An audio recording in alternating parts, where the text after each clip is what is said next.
Hello! Today we're going to take a look at Definitely Not Chicken. Special thanks go to Dope Games and Merge Games for the review key. This first look is based on about a dozen hours of gameplay. All opinions and footage are solely mine. This is an early access game where you get to run a drug cartel, but your employees are Sims. What the hell does that mean? Basically you play the role of a gang capo.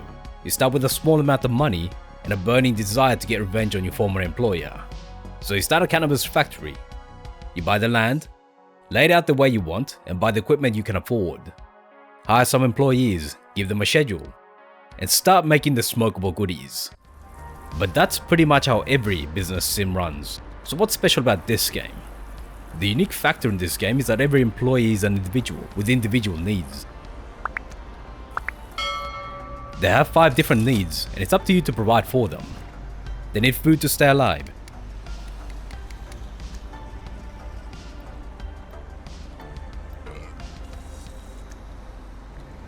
And they need to sleep. But they also need to go to the toilet and a way to clean themselves.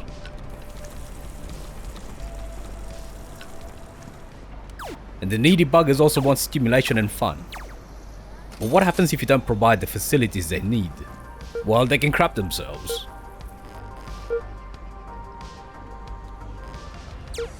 And even worse, they can die of boredom.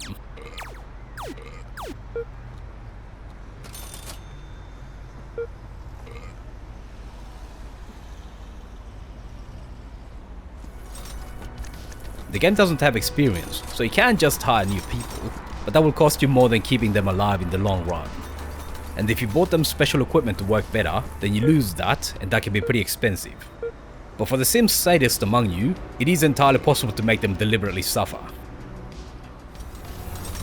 It's fun to explore just how responsive the Sims are, but even after you've done all that, it's nice to watch your employees working because the game definitely aims to let you see what's happening.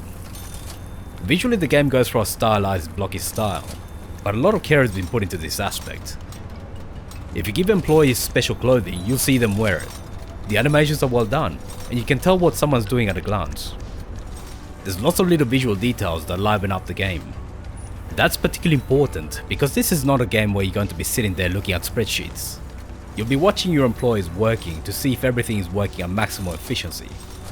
If you've got employees dying on the job or soiling themselves, then you might need to adjust their schedule to give them more breaks. Is there a queue in front of the toilet?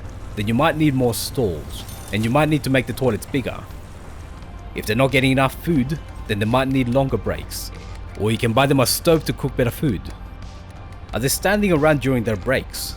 Then the breaks might be too long. The game does very well in visually conveying information.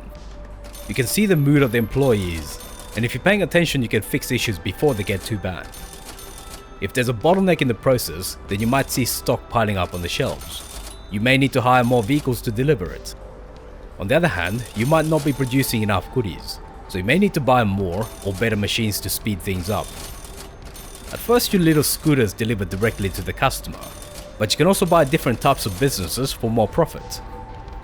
2 early ones are laundries and donut shops. You have to buy the licenses, and different businesses allow you to sell different types of drugs. For laundries and donuts, it's cannabis. Later on, you can set up fried chicken shops and lobster restaurants to sell meth. More types of drugs and more businesses are planned to be released through early access. The businesses make a bit of money in their own right if you bring the quality up. But for the most profit, you'll want to stock them with drugs to sell. The great thing about the game is that each business type comes with different machines, and there's individual animations for everything that workers do. It's actually interesting to just sit there and just watch people go about their business.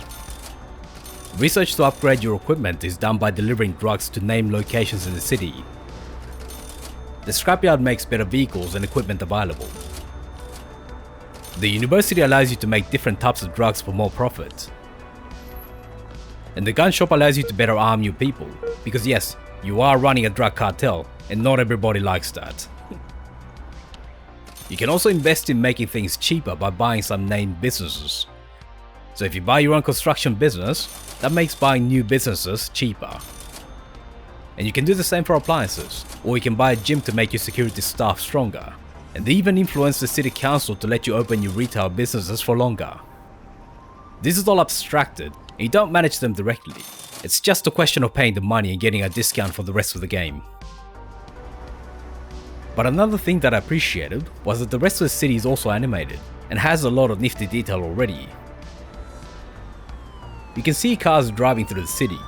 They even indicate before making turns. You can see people sunbathing on the beaches. The cranes at the docks are busy loading and unloading ships. Then the ships leave the port. None of this has a role in the gameplay, but it really helps to make the city feel as if it's a living thing, instead of just a blank map where the only things that actually exist are your businesses. This has a lot of potential. It would be amazing if people in the city just went about the business, and that led to emergent gameplay that just comes out of the city dwellers interacting with each other. The game's animations and neat systems already provide a base that could be used to build on. This might well be beyond the scope of the game as it is at the moment, but it could be an idea for the future. The potential is there. One thing that I wish the game would add is map functionality. There is a map, but it's used for ordering your vehicles for deliveries, so at the moment it's pretty difficult to explore the city. But it would be nice to be able to navigate the city and maybe jump the camera by clicking on a part of the map. It would make it easier for players to see some of the little touches the devs have added around the city. Another thing that I found a bit frustrating was that your factory has a very low employee limit. A starting limit of 4 employees means that after getting a guard, a cleaner, and an engineer, that leaves a single person to actually do all the work of making the drugs. This single person has to grow crops, move them to the dryer, cut the cannabis, pack it, and finally put it onto a scooter. That really slows things down, and the only way to increase the cap is to buy more land, and that's pretty expensive. I understand that the point is to encourage players to research better appliances, especially automated ones to save on manpower, but the limit is just too low. And even after buying plots just to expand the employee cap, I was still seeing bottlenecks in a decent sized production line, even after buying all the automation that's available. The automated cutter that's planned for the future will help, but the employee limit just feels artificially low, especially when a laundry starts with a cap of 15 employees. Overall, I'm very impressed with the scope of the game and the way it looks so far. It's not just a business sim, you can drill down into the lowest aspects of designing the layout for each business and how each employee works. The fact that they are individuals with individual needs makes this doubly interesting. As I mentioned before, I found just watching employees going about their business interesting. On top of that, each business type is also unique, and you have to learn how each works and how to maximize their efficiency. The game simplifies some of the more mundane aspects. Like for example, you don't have to stock fridges at work, but it does so in a way that it keeps the interesting parts. It's still in early access, and the scope may change as it evolves, but from what I've seen so far, the game promises much, and what's there is very nice already. I definitely hope that it lives up to its potential. Thanks for watching all the way to the end. Let me know what you thought about it in the comments. Feel free to leave a like, subscribe and hit the bell button to be notified when new videos come out. See you soon.